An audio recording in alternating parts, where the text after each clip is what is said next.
Good morning and welcome once again to our special episode of the book series. Today I'm happy to be joined by Professor Kathy Roberts Forde, who recently published a book entitled Journalism and Jim Crow, White Supremacy and Black Struggles for a New America. This book was published by the University of Illinois Press and it can be accessed on the link that I'm going to paste right in the description panel on the upload for this video. This episode was brought to you by the sponsorship that we got from Global South Opportunities. If you're looking for a scholarship, if you're looking for a job, or if you're looking for a research grant, do not forget to hit the link that is in the description panel on the upload for this video. Enjoy the interview.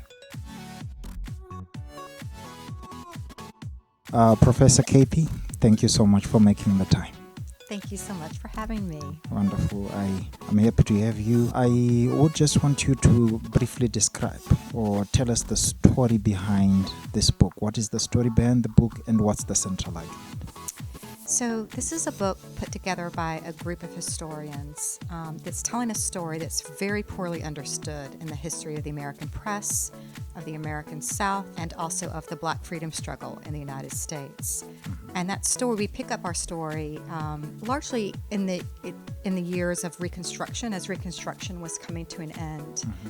This is that period after the Civil War, when for the first time in U.S. history, for a very brief period of 12 years, in the American South, formerly enslaved people, that is, Black Americans, were incorporated into the national project. And there was this period of 12 years from 1865 to 1877 or so, when Black Southerners were brought into democracy.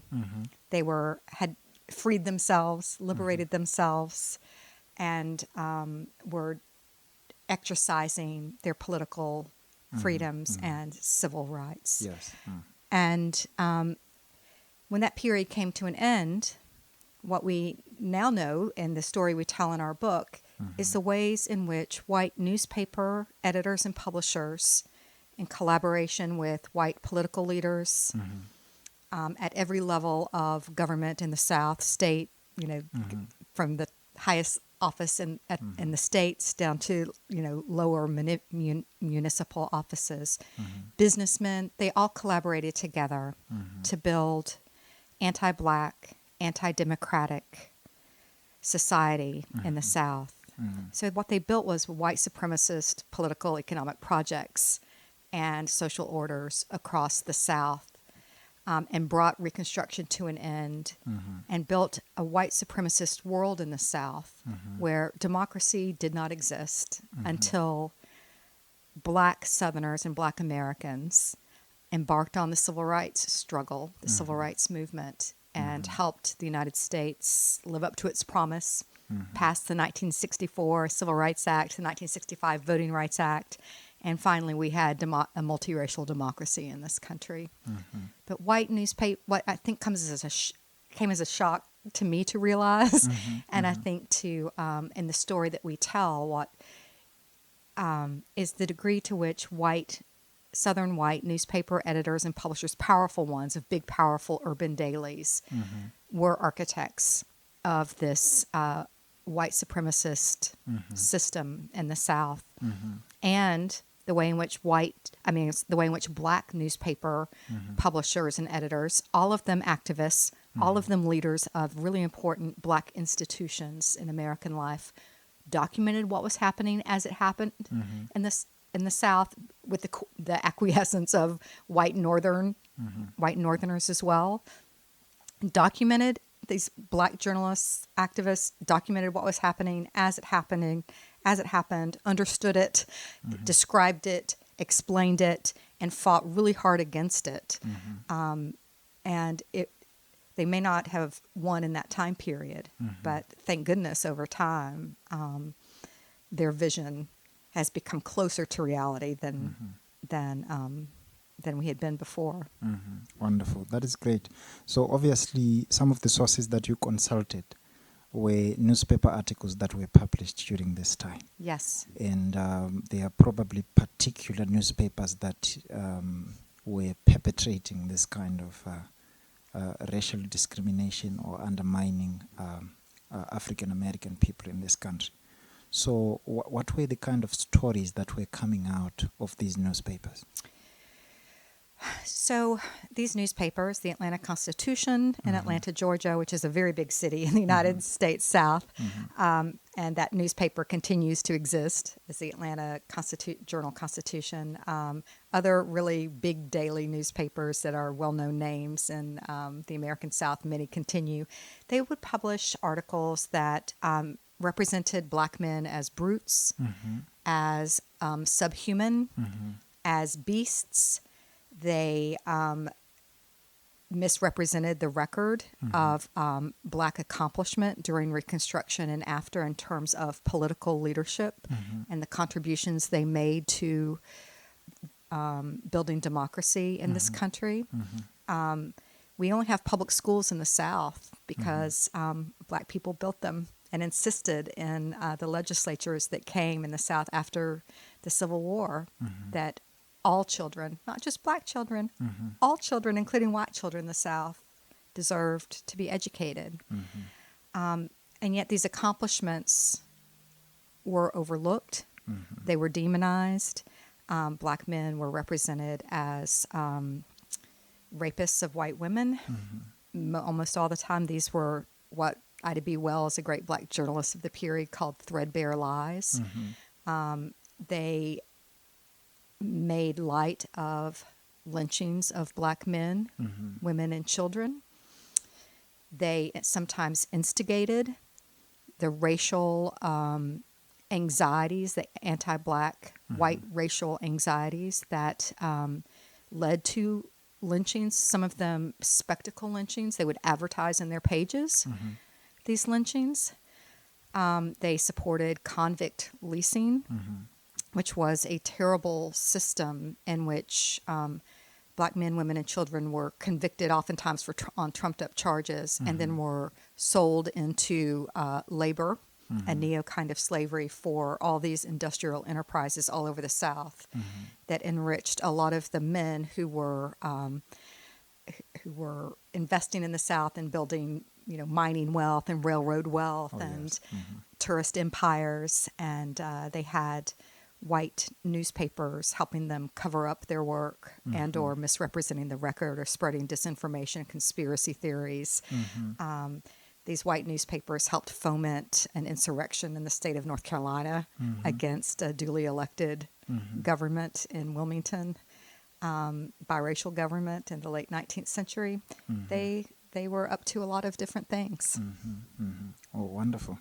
So now, what was the reaction? What was the response of black people, in response to this information manipulation, which I'm sure some of them could read, some of them could write. Absolutely, and many. They could obviously explain to others that could not, that this is what's going on. So what was that response? So in the South, formerly enslaved Southerners, black Southerners, they educated themselves very quickly post-slavery. During slavery days, it was in most instances illegal for them to learn to read and write, and gaining an education was one of the primary goals of black Southerners and Americans upon the end of slavery, because it was a way of liberating themselves, right? Yes. And so, literacy rates went up quite a bit, and public schools and education became a big part of what was built in the South after the Civil War. And so there were lots of black newspapers created in the South. And so you had black editors and publishers in the South who would join these battles as white supremacy was being built and as lies were being told, or as political machinations or conspiracy theories were being spread in the press, in the white press in the South. And they would push back and tell the truth and expose what was happening in many cases. And in so many instances, these black journalists, Ida B. Wells in Memphis, for exposing the reality of why her 3 friends were lynched. It was because they were being successful in their grocery business and cutting into the profits of white grocers in the neighborhood. She told the truth that these black men did not sexually assault any white women. And for that, she was, her press was burned down, and she was forced into exile and could never return to live in the South. Same thing happened to Alexander Manley, who was the publisher of what we believe to be the first black daily newspaper in Wilmington, North Carolina, in the 1890s. When the North Carolina Democratic Party demonized black men and black people as part of this project to steal the state election in 1898. They told all these lies about black men sexually assaulting white women across the state of North Carolina, about their saying that there was in power a biracial fusionist government in the state at that time, which is a major political achievement. And where poorer whites and black people in the Republican Party joined forces and created a biracial movement in order to support each other against the white elites in the Democratic Party. And the white elites decided to gin up a culture war and drive a wedge between the black Republicans and the white populace. And they did that by spreading lies about black people in the press. And they used the press to do that. When Alexander Manley wrote in his newspaper in Wilmington and told the truth about what they were doing and told the truth about the ways in which white men preyed on black women throughout slavery times and after, when they came to Wilmington, a group of 1,000 men, highly organized, militarized group. It was a paramilitary arm of the Democratic Party of white supremacy. They march into Wilmington. They burn his press down. They kill between 30 to 300 black Wilmingtonians. We don't know how many. They decimated the black community, which was a thriving black middle-class community. They executed a coup d'etat, and they unseated the biracial group of men who held office in Wilmington. Alexander Manley, again, went into exile and could never return. And this happened to black editors, publishers, journalists all over the South at different time periods.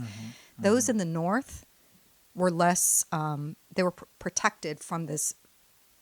They weren't protected from racism, but they were protected from some of this incredibly violent white supremacy that was a part of the building of Jim Crow in the South.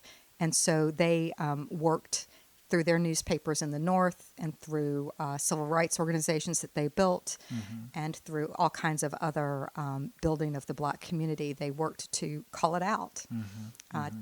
Thomas Fortune, who edited a group of really wonderful newspapers in New York City at the time, did this. So did Calvin Chase in Washington, D.C. So did William Monroe Trotter in Boston. So did Ida B. Wells from Chicago. So you had a group of just incredible black leaders, journalists, activists doing the work. I see. So do you see any similarities and differences between what was happening during that time and, let's say, what's happening now in terms of this institutionalized racial discrimination? I'm sure today now we have a completely different picture of what it's like, the kind of racial discrimination in journalism and media or in mass communication. Or what kind of differences and similarities do you see? Yeah, it's a really interesting question. Journalism is still predominantly a white institution in this country. Thank goodness we have many more journalists of color, Black and Latinx and Asian American.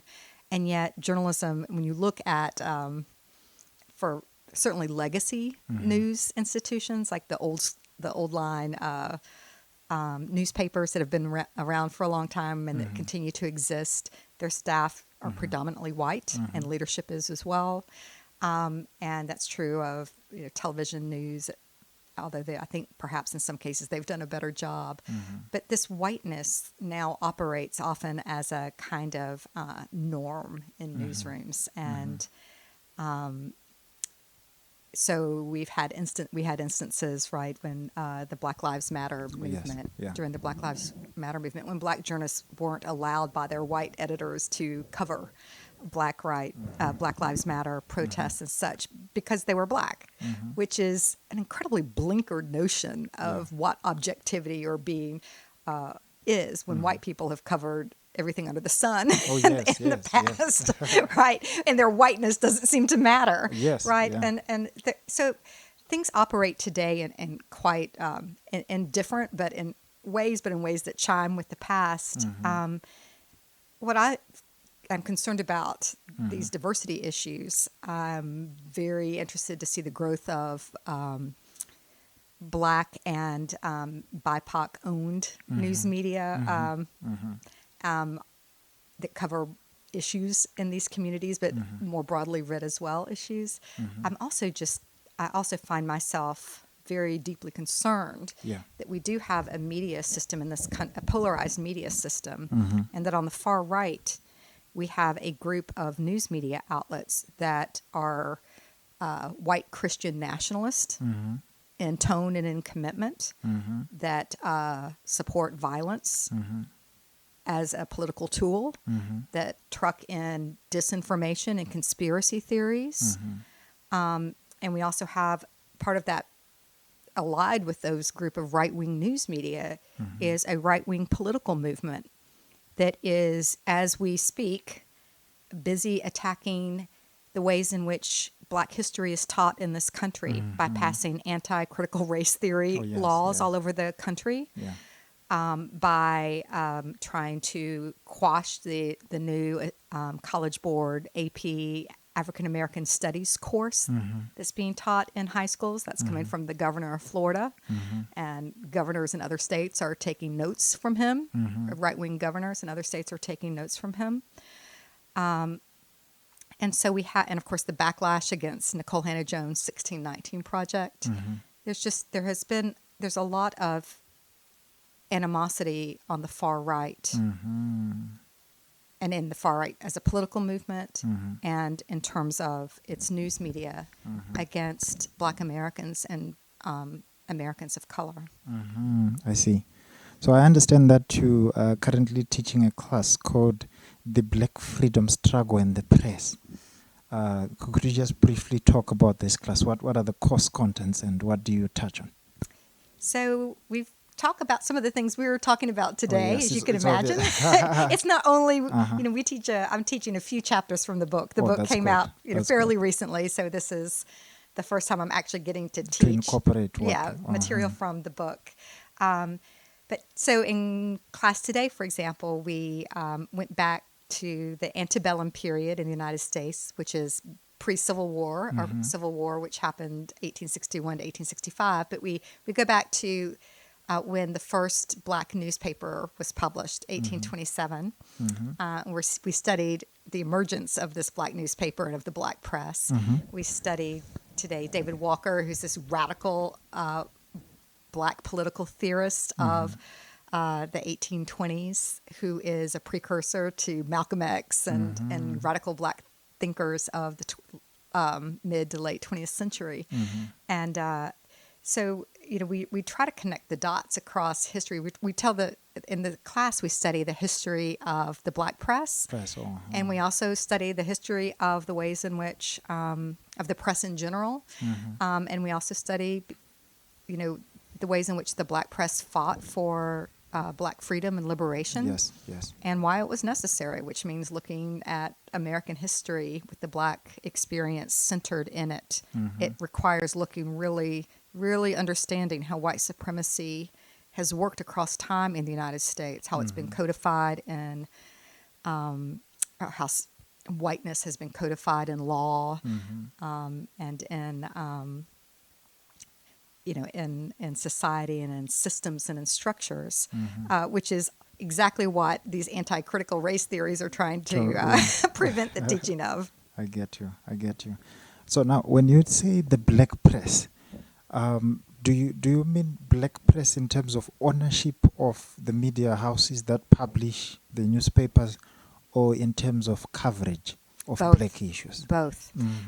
So in this country, in the United States, from certainly from the birth of the black press in 1827 all the way up through the end of the civil rights movement, you really had two separate public spheres in this country.